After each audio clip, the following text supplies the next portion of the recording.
Hello my dear friends, you're on the Military Summary channel, and today we will discuss the situation in Ukraine on the 16th of October of 2023. Today we have a lot of very interesting updates, so let's start. And first we're going to start with Avdiivka area. And we can say that at least some phase or the first phase has ended when talking about the battle for this fortification. Probably the Russians managed to achieve something, probably the Ukrainians lost something, but it's very difficult to understand what were the real purpose of the Russian attack in this area, what the Russians are planning to get, what the Russians managed to get. And of course, to understand this, for example, we got very interesting update from the Ukrainian sources, and the Ukrainians are saying that MI intelligence, MI6, the United Kingdom intelligence, provided new data to the president of Zelensky. And they're saying that the Russians are planning to change the tactic about Avdiivka. The things that we saw from 14th of October till 16th of October till today were something like reconnaissance in force or reconnaissance in combat, when the Russians were trying to understand whether it's even possible to start any offensive operation in Avdiivka, whether it's possible to storm this area, what is the real and what is the roads of the Ukrainians, supply roads of the Ukrainians, how the Ukrainians are going to act when the Russians are going to launch attack, which reserves the Ukrainians are planning to take, because Avdiivka is a very important and very difficult operation, and obviously it's not very smart to attack Avdiivka without receiving answers to all those questions we just discussed. And MI6 reported Zelensky that basically the Russians, as a result of those 6 days of clashes, changed this scenario, and they're planning to renew this offensive operation, but somewhere in December. But the only difference between this offensive operation that took place from 10th of October till 16th of October and the operation that the Russians are planning to start in December is that the Russians, before the offensive operation, are going to use carpet bombardments. So obviously they realized and that they understood that no matter how many artillery systems you have, no matter how many FABs you're using, no matter how many multi-launch rocket systems you're using, no matter how many infantry you use, no matter how many tanks you're using, everything will be destroyed, everything can be protected when talking about the Ukrainians with the shelters and so on. So the Russians basically used probably the attack and the artillery preparation, the preparation of Battle of Avdiivka was the strongest artillery and fire preparation ever when talking so far in this special military operation. The Russians haven't using the same level of pressure against any other city, like let's say Severodonetsk, Lysychansk or Mariupol and so on. This is the first city where the Russians used such a big, mighty and powerful forces. And as a result of those strikes, we still that the Ukrainians still there, that the Ukrainians haven't lost probably even a single square meter. Yes, the Ukrainians were forced to step back somewhere along the railways between the Chertina and the north of Avdiivka. Probably the Russians managed to force the Ukrainians to step back in Severna and Tonenka. Maybe the Russians managed to maintain some gray zone in the vicinity of Terikon, but those were not the strategical achievements. Though there was just operational success that the Russians couldn't develop further into tactical success. And the Russians realized that the only chance to capture Avdiivka, there are two ways how to capture Avdiivka. The first one is to use nuclear weapon. Everybody understands this, but we understand that currently highly unlikely the Russians are going to nuke Avdiivka. And the second type of weapon that the Russians can use is to attack Avdiivka with carpet bombardment, to reduce everything till ruins, and after that to bypass the territory. And this operation, we're going to start somewhere in the end of November and in the beginning of December. So we'll see.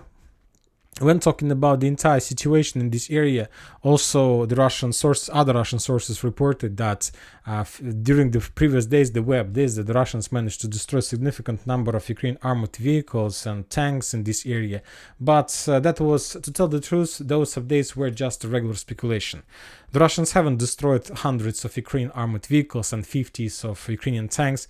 Basically, the Ukrainians don't have this number of tanks in this area. They don't need, first of all, because there are a lot of fortifications that Ukrainians can use as the shelters and they can attack with them. And basically, there are no place to hide this significant number of armored vehicles. But the only important thing that the Russians also managed to achieve as a result of that attack, first of all, one more time, at Avdiivka, and this is the first plan of upcoming December December offensive operation to use carpet bombardments against this territory.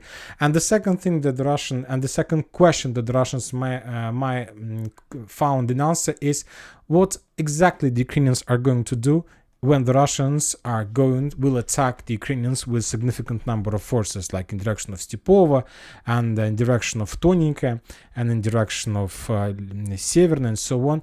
And the Russians realized that the only possible solution, the only way for Ukrainians to hold this territory and not to step back is to concentrate their forces somewhere on the line between Novoalexandrovka, Ocheretina, Arkhangelska. So this is the area for forces concentration, and using this logistic hub they can, let's say, send some reinforcements, reserves, using the roads that under fire control in Avdiivka, to send the forces in direction of Berdachit for counterattacks, to use the same roads to send forces in direction of Tonenka and Severna. So this is the tactic. Because when talking about the western flank of this foothold of this, like the Battle of Avdiivka, there is a lot of rivers and waters in this area, and basically this is natural barrier that doesn't allow the Ukrainians to concentrate their forces. And when talking about this area, we see that there is a very small distance between, let's say, these water lakes and water reservoirs and the railways that goes from Ocheretina to Avdiivka, and it's highly unlikely the Ukrainians want to concentrate forces between the fields, because basically they will be destroyed under Russian fire. The Ka-52 will burn everything in these fields. So that's why they can concentrate forces further to the north.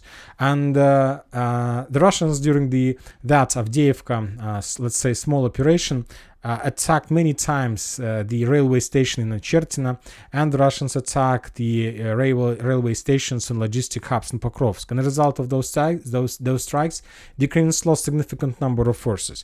But during the previous 6 days, the Ukrainians also managed to achieve a very interesting result. They managed to redeploy significant number of forces, and just for 6 days, the Ukrainians have redeployed the forces of 129th Territorial Defense Brigade. This is from strategical reserves.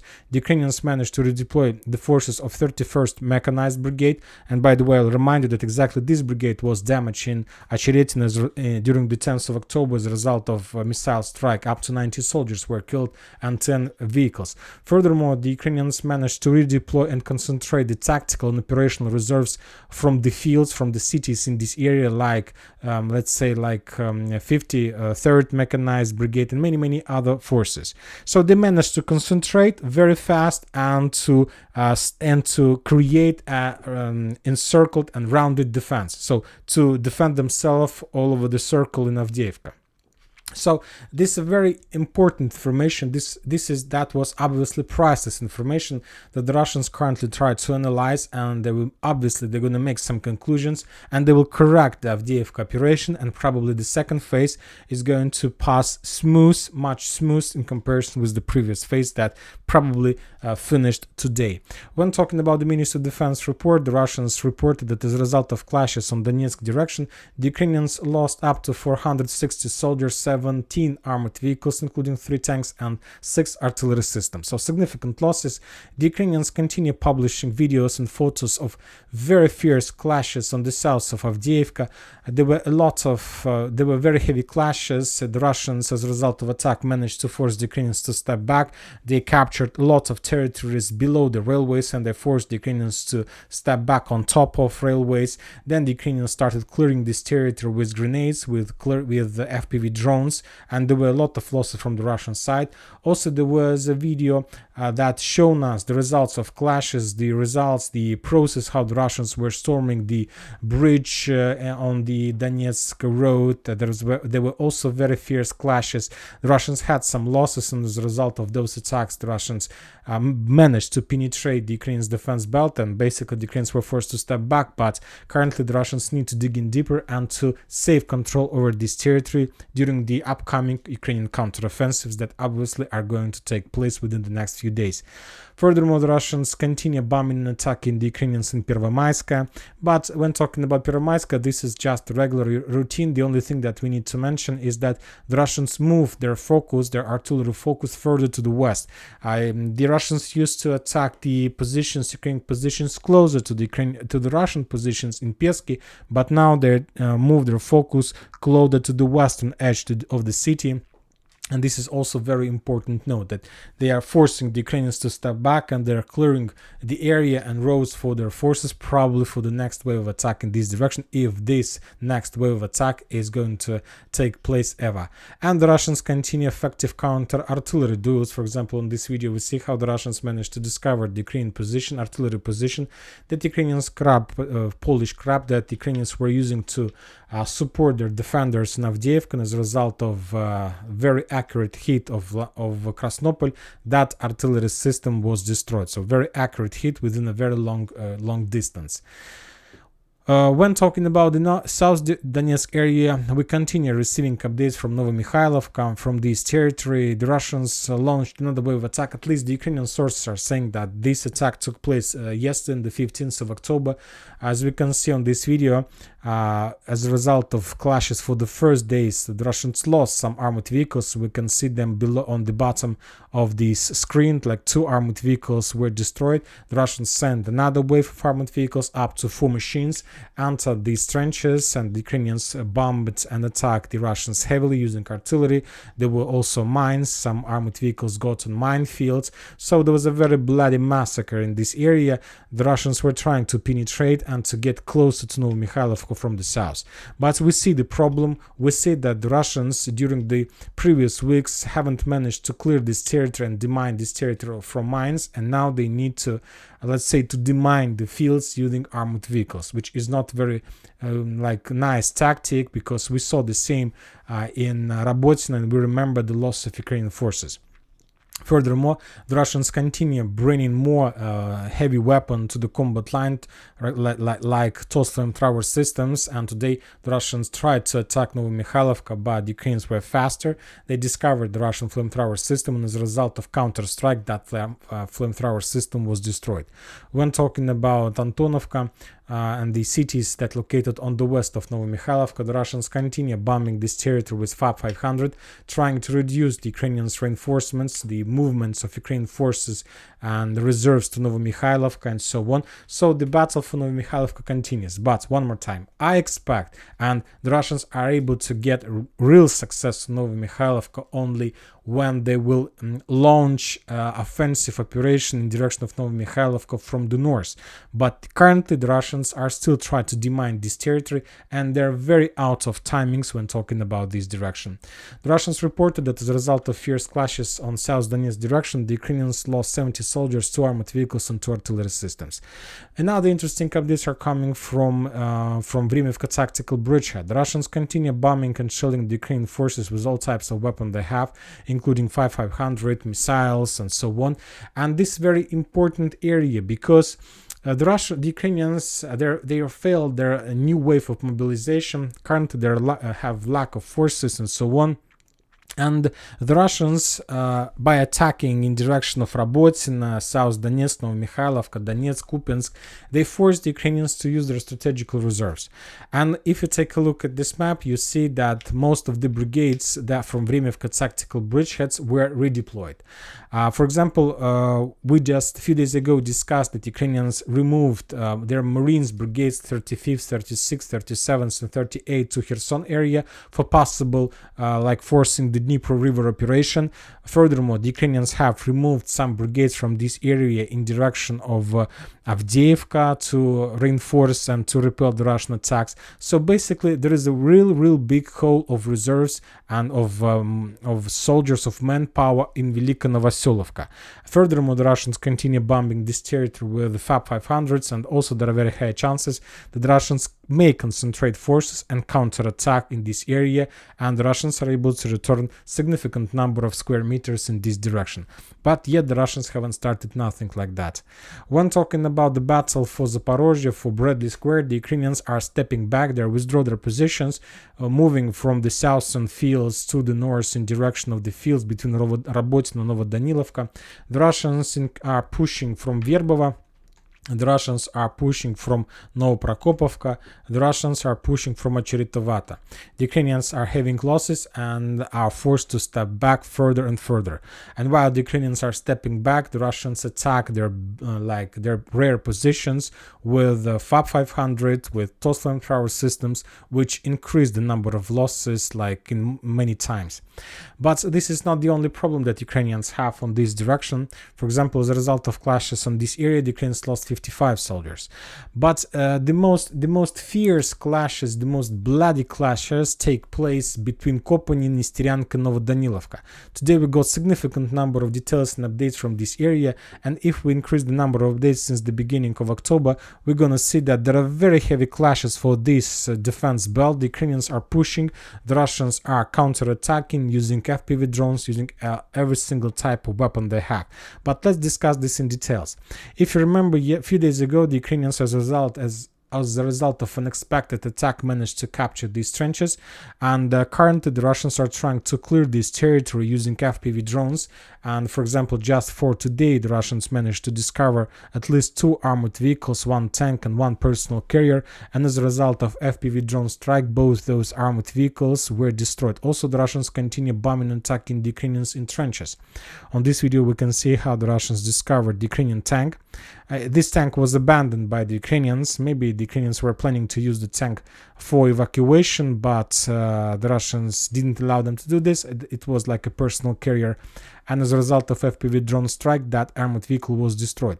A little bit to the northeast, another tank was discovered by the Russians that was attacking the Russians from hidden positions, and as a result of FPV drone strike, that tank also was destroyed.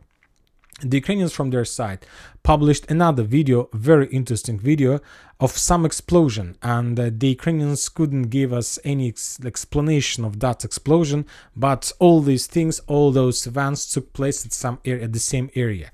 So we can obviously say that this territory is the area of the most fierce clashes from both sides, and as I understand, both sides, either the Russians and the Ukrainians, are attacking. Nobody sits at one place without any movements. Either the Russians and the Ukrainians are trying to save control, maybe because this is one of the most powerful strongholds on this front line. And if the Ukrainians are able to capture, of course, they will open the gate for further offensive operation if they ever plan to do this in direction of Kopany.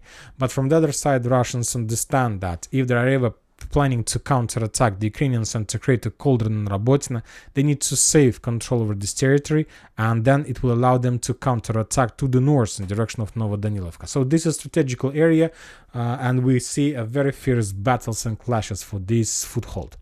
When talking about Kherson direction, the Ukrainians continue concentration of their forces of Marine brigades that recently have been redeployed in this direction. Currently, when talking about the Ukrainian bank of Dnieper River, there are mainly the forces of Territorial Defense Brigade that try to complete their phase of offensive operation. They try to establish foothold, they try to establish safe roads, they try to create the foothold on the Russian bank of the river. And for example, today we got another update from the Ukrainian side, and Russian sources confirmed that information, that Ukrainians sent another reconnaissance team, another sabotage group, and they managed to cross Dnieper River and to land in the vicinity of Kozachye Lagery. We've seen this we've already seen this operation before, and as a result of that attack, they managed to establish a foothold for a very short period of time. After that, the Russians counterattacked and the Ukrainians were forced to step back, but that was another reconnaissance in combat, reconnaissance in force, when the Ukrainians tried to realize and understand whether they are ready to do this. So the Ukrainians intensify their actions, and I expect from day to day that the Ukrainians will launch a very powerful attack, of course with the very heavy losses. Obviously, the Russians probably will allow them at first phase of this operation to even cross the river, but with one purpose: to force them to concentrate and to involve as much as possible forces in this operation. After that, at some certain period of time, the Russians will destroy everything and maybe even counterattack.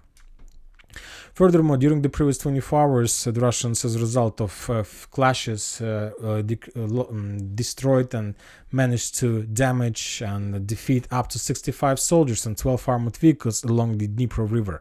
Furthermore, during the previous night, the Russians made lots of attacks against the Ukrainian aircraft fields in Dnipro. As a result of those strikes, another aircraft field was damaged. The Russians attacked the airfields in Krapivnitsky, and also the Russians attacked the Ukrainian airfields in Mirgorod. So furthermore, Ministry of Defense reported that as a result of clashes during the previous 24 hours, they managed to shoot down 22 MiG-29 and one Su-25. And just think about one thing, that keep one thing in your mind. If you mentioned, we haven't seen any reports about the usage of Storm Shadow for the previous 2 weeks or maybe 3 weeks. And this is not because of the Ukrainians are not getting these missiles. Obviously, the Ukrainians do have some reserves, but as I understand, the Ukrainians are trying to keep Storm Shadows for a very powerful attack. So first, to make like 4 or 5 days of very powerful attacks against the Russian ammo depots, against Crimean Bridge, against all types of bridges, and after that they will launch a very powerful attack. So currently the Ukrainians are trying to concentrate and to save missiles for a very powerful attack. Meanwhile, the Ukrainians are trying to reduce the Russian logistic. The Russians built and restored another bridge in Mariupol that connected, let's say, Zaporizhzhia and Kherson with Rostov-on-Don, with the mainland. The bridge that located in the vicinity of Azovstal plant. This is the bridge, and now the Russians managed to improve their logistic with another way, another step to make like very powerful logistic and, let's say, invisible logistic for the Ukrainian forces. When talking about the northern directions, we don't have many updates from this area. The Russians reported that they're attacking, capturing more and more strongholds in this area. We got just few geolocations of counter-artillery duels, of destroyed armored vehicles, but yet another day without any changes on the ground. The Ukrainians also published some videos of counter-artillery duels, how the Ukrainians managed to destroy few Russian artillery systems, but also without any changes on the ground. When talking about Siversk direction, we got some details, some updates, and to understand the situation in Siversk, we need to increase the number of updates since the beginning of October.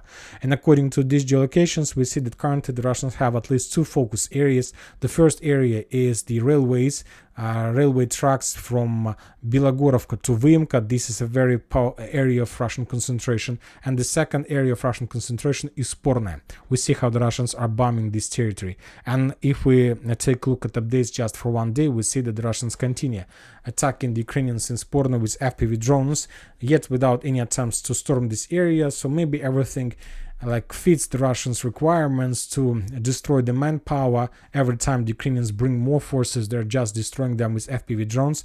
But there was another artillery system that the Russians managed to discover in the vicinity of Siversk, and as a result of accurate strike of Krasnopol, the Ukrainian artillery system was destroyed. So we see some intensifying of action in this area as well. But I don't think that the Russians are going to launch offensive operation, but we see that at least on this direction they are able to control the situation. No matter that the front line is stable, the Ukrainians have losses as a result of counter-artillery duels. When talking about Bakhmut, there are no changes on the ground, just regular clashes and so on. And that's it for today. Military Summary channel reminds to condemn any violence in the world. Thank you for watching. Subscribe to my channel, put your likes to my Patreon, and have a good day. Bye bye.